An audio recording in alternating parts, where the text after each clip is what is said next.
Hello everyone, welcome to the third episode of Your Money and Your Taxes. I'm Lalit Abichandani, CPA and your tax advisor, and today we have Paresh Shah, and he'll be talking about IRA and the deductions, how you can take the deductions in there. So Paresh ji, welcome. Thank you, Lalit. Thank you for the great introduction. Okay, so today we'll be talking about IRA. So what is an IRA, Paresh ji? Lalit, the full form of an IRA is an individual retirement account. So as the name suggests, it's an account in which people can put away money for their retirement savings. Now, if people do not have adequate money in their retirement account, then they become a burden on the government, and government has to provide for them through welfare programs. So all those people who save money through retirement account, the government wants to encourage them by giving them some tax benefits. The major tax benefit in an IRA account is that the money will grow income tax deferred. In certain types of IRAs, when you put in the money, you get a deduction. While in other types of IRAs, when you put in the money, you do not get any deduction, but when you withdraw it, the money comes out completely income tax free. Okay, great. But I'm sure there are various different IRAs. Can you tell us what are the types of IRAs, Paresh ji? Yes, so broadly speaking, Lalitji, there are two types of IRAs. One is what we call the traditional IRAs, and the second is what we call the Roth IRAs. So the traditional IRAs are the one in which when you put in the money into the account, you get a tax deduction and your adjusted gross income comes down. Like you were mentioning last week, it's an adjustment toward the adjusted gross income. So the money grows tax deferred, and when you withdraw the money, at that time you will be paying income taxes on that money.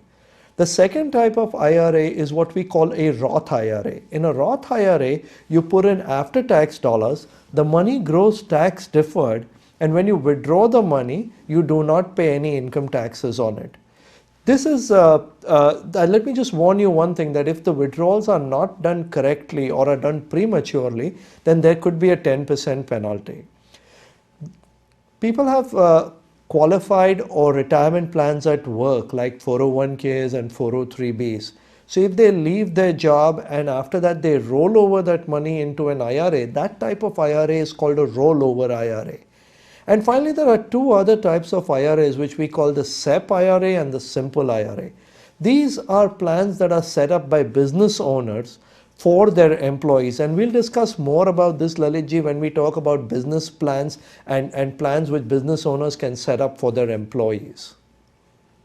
Okay, but I'm sure there are a lot of requirements in there, and can you tell us who can contribute into an IRA? That's a great question, because everyone believes that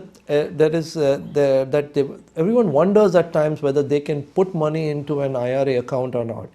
So let's classify this. First thing is that if a couple, if neither the husband nor the wife, neither of them have a retirement plan at work, then they can contribute towards the IRA account and claim a deduction on it. However, if you have a retirement plan at work, then certain income limits kick in. If your adjusted gross income is above those limits, then you cannot contribute to the traditional IRA and claim a deduction. These income limits are based on your filing status. That means whether you're filing as single filers or married filing jointly or married filing separately, etc.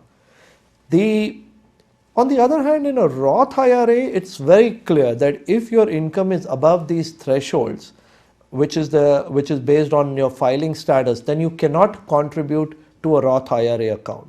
So that's essentially the way in which whether you can contribute or not contribute and claim deductions in an IRA account. But let's say if you are not eligible, so is that the dead end, or are there any other ways that you can still do that? Can you explain to us a little bit in that area? Right, so if a person has a qualified plan at work and therefore he is not able to put away money into his IRA and claim a deduction, then at least he'll be able to contribute to his IRA account, and it would be a non-deductible IRA. That means he cannot claim that deduction as an adjustment on his 1040 and reduce his adjusted gross income. I must tell you that there are certain forms with the IRA's mandates. When you want to do a non-deductible IRA, you must file those forms, and they must consult a CPA like you to be able to file the right forms. Okay, great. So let's say now they have decided that they want to go in for an IRA. Where should they, how should they invest? Can you guide us into that as to what are the channels that they can invest? Right. Lalitji, there is a lot of broad opportunity to invest. I mean, people can invest in stocks, bonds, mutual funds, CDs, money market accounts. It's just a broad spectrum. And most large financial institutions will permit individuals and couples to come and open their IRA accounts in their institution and then invest in the stocks, bonds, or whatever they wish to invest in. These institutions will take care of the necessary reporting to the IRS for the accounts. But investment is so complicated. How should a person plan this investments? Can you guide us? Or I'm sure that's what you do on a day-to-day basis. Yes. But give us a little insight into that. Lalitji, really, that's probably one of the biggest tasks of us working with people as wealth strategists. That is to get them to invest their money in the correct way so that it grows for them and it is available for them when they retire.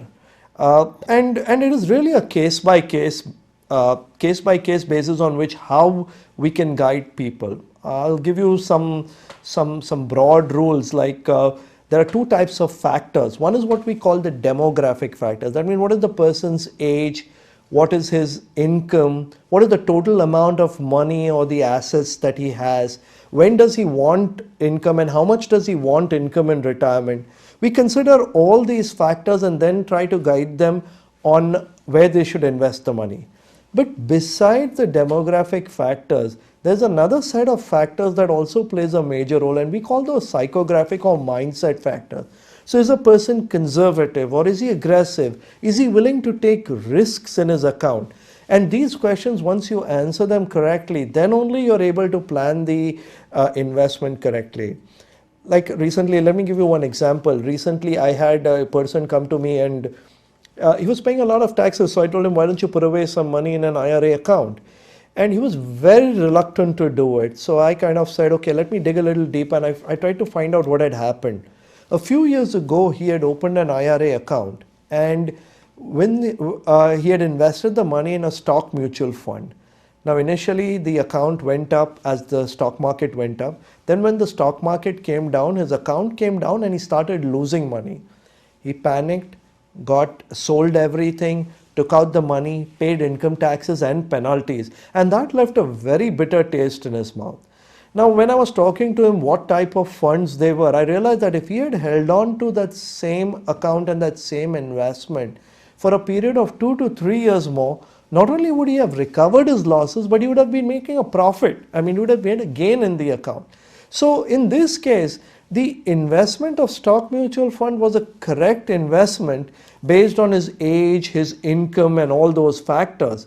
But it was not the correct investment based on his mindset or the psychographic factors that we talked about. So we need to look at this broad picture when we are advising people, or people need to understand themselves better and then put their money away into these accounts. You're right, it is a scary thought and people get anxious when they do lose money. Yes. But on the other hand, let's say if people have invested money, not withdrawn, and they have reached a certain goal of their investment, and now is the time for withdrawal. So can you tell us what are the rules for withdrawals? How and when should they withdraw? I understand there are penalties associated with that as well. So tell us a little bit about that. That's a great question, Lalitji, because you see what happens at the end of the day, what we're doing is we're putting away money for a day on which this money will provide us with income for our retirements. It will replace the money that we have on our earned income side. So let's talk about the traditional IRA. In the traditional IRA, when you withdraw the money, you will pay income taxes on it. If you withdraw the money before 59 and a half, then you will pay a 10% penalty. There are 4 exceptions to that rule. Those 4 exceptions are death, disability, buying your first home, or paying for a dependent's college education. In these four situations, even if you withdraw the money pre 59 and a half, then you will not be paying any penalty. The 10% penalty does not apply. Now let's take the Roth IRA. In the Roth IRA, when you withdraw the money, there is no income taxes. But again, all the pre 59 and a half rules apply for the 10% penalty. So as you can see, in an IRA or a Roth IRA account, when you put in the money, the investment or the money is designed, the account is designed, the rules are designed so that you withdraw the money later on in your retirement.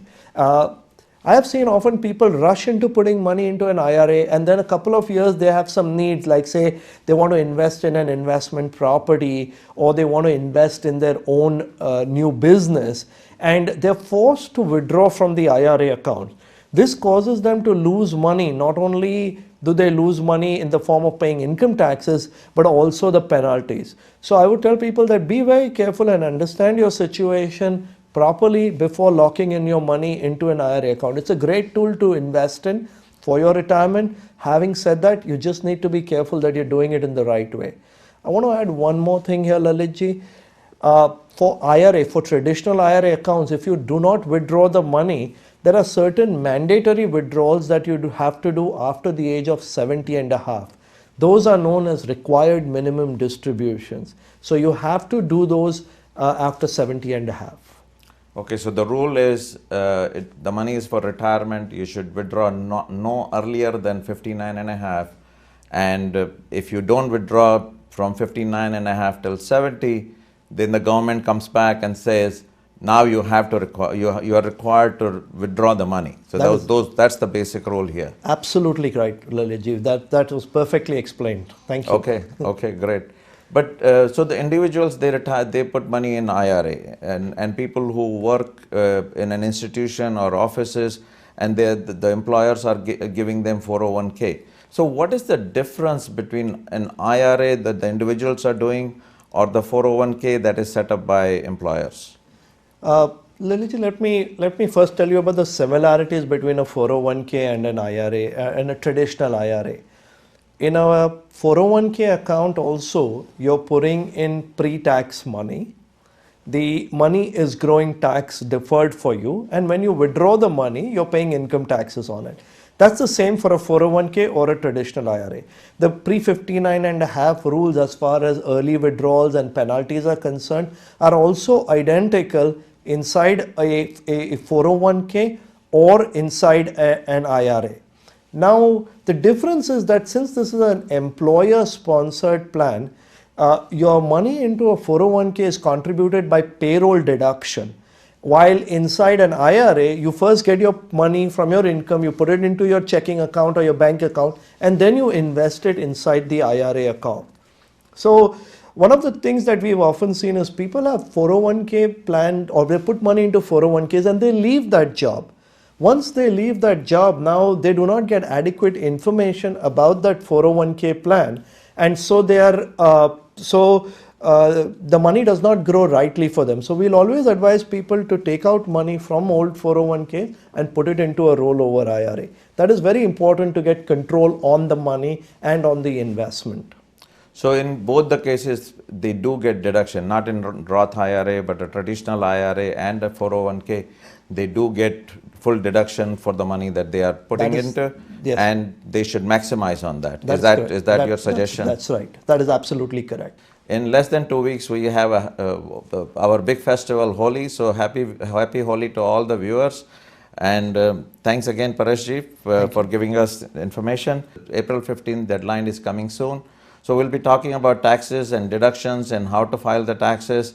So keep watching this show. We'll be talking about what papers to take, what deductions to take in the tax returns.